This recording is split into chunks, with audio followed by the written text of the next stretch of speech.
the cost of stop loss insurance, you got to understand leverage trend. So bumping your specific deductible up to offset the increase.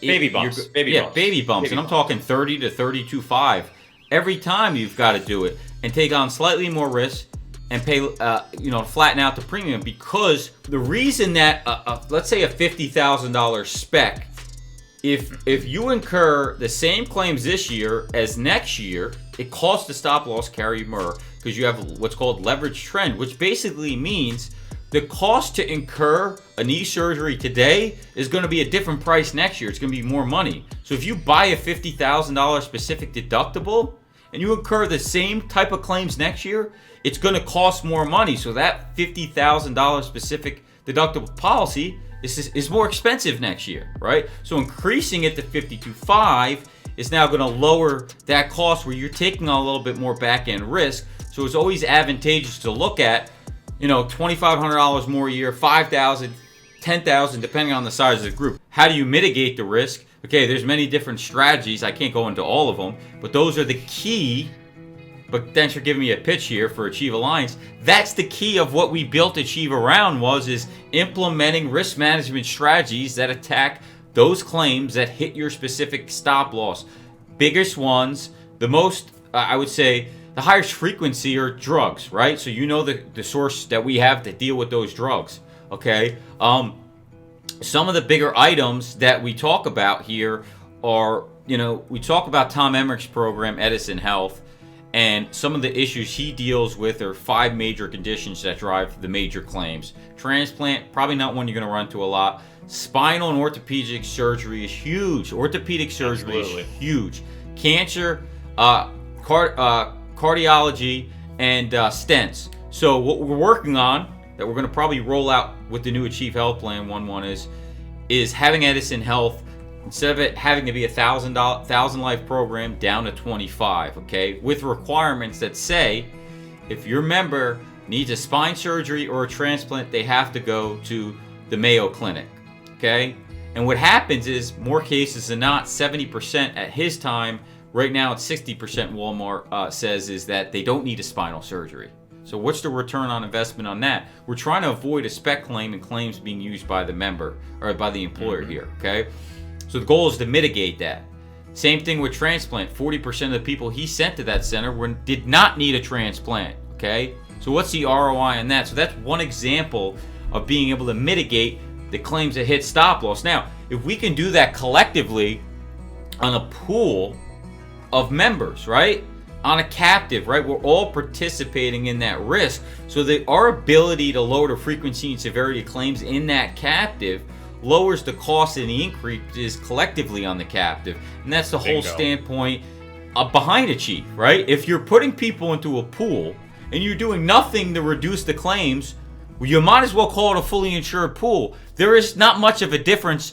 Maybe, you can get some surplus back, but really you're running it like a fully insured pool. Why is it important and better for an employer to choose to be in a captive pool versus a traditional stop loss policy when they're 25 to 500 lives?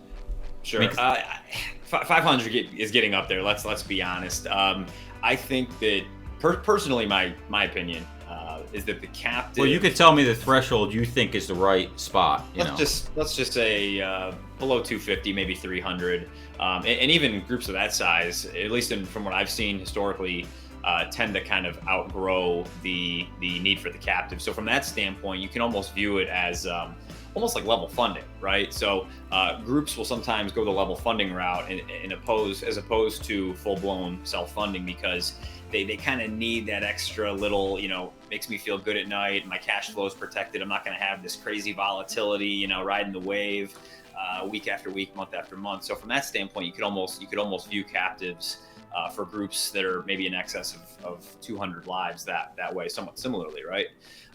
Now, that being said, does that mean that it's never a fit for a group of 250 or 300? Absolutely not. They may just like the idea of some of the benefits that particular captive brings. Like, if maybe they were self-funded, years ago, and they got hit with some giant laser that forced them to go back to the fully insured market. Maybe from that group standpoint, the value proposition of being in a captive with a no new laser contract despite their size, is very valuable, and they may stay put in that captive for forever and ever. It just kind of depends on the group, you know. Yeah, let's go into it. Laser, no laser. That's the question. Yeah. Tell me what's the point of having it? A no new laser contract. Can you get them? How much more do they cost? How often do they hit? I mean, it's a big topic that most people don't even understand. You know, I'm lucky enough to have kind of grown up around this business. I know people that have been in stop loss since like the 80s. You know, I don't even think a lot of people knew that stop loss was a thing back in the 80s. You know, from what I can ascertain, and just being a little bit of a reinsurance history junkie, lasers were never even really a thing until I think the late 80s, early 90s. So groups that were self-funded were having to deal with very large premium increases anytime they had a known or potential known risk. And, you know, somebody had the bright idea to say, well, gee, you know, I suspect that this individual that is on my plan, you know, they're probably going to be leaving the company sometime soon for whatever reason.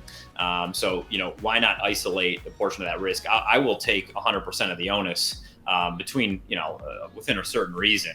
Let's just say up to $150,000 or $200,000, because I have a very confident bet, if you will, that I'm never going to see this dollar amount. So that's kind of where lasers originated.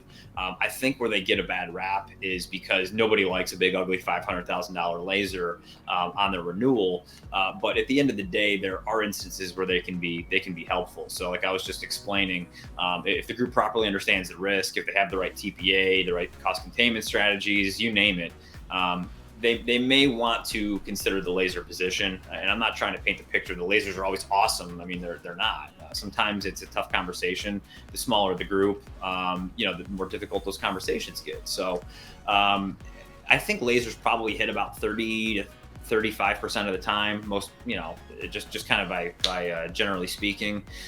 So I wouldn't say that they hit full blown. 30, yeah. Full blown, like, so you have a $150,000 laser, that individual might hit that laser about a third of the time. Max it out. Ray, to answer your question is, what you have to understand is, how is a laser placed? When you purchase insurance, you're paying a premium for unknown risk, right? Protection of the unknown. What a laser is let's say you've got a $25,000 specific deductible on your, or $30,000 on your group, and they take the employee's taking a Humira that's $60,000 a year. That's $60,000 in claims that we are aware of. So you're buying insurance past the 60. When they laser it to 60, okay, they're insuring past the 60. We already know it's a known risk.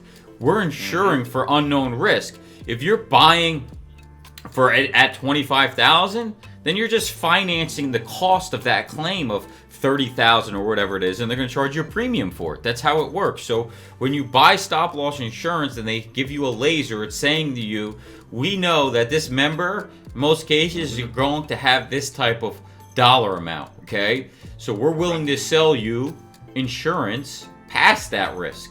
Okay, that's what stop loss insurance is.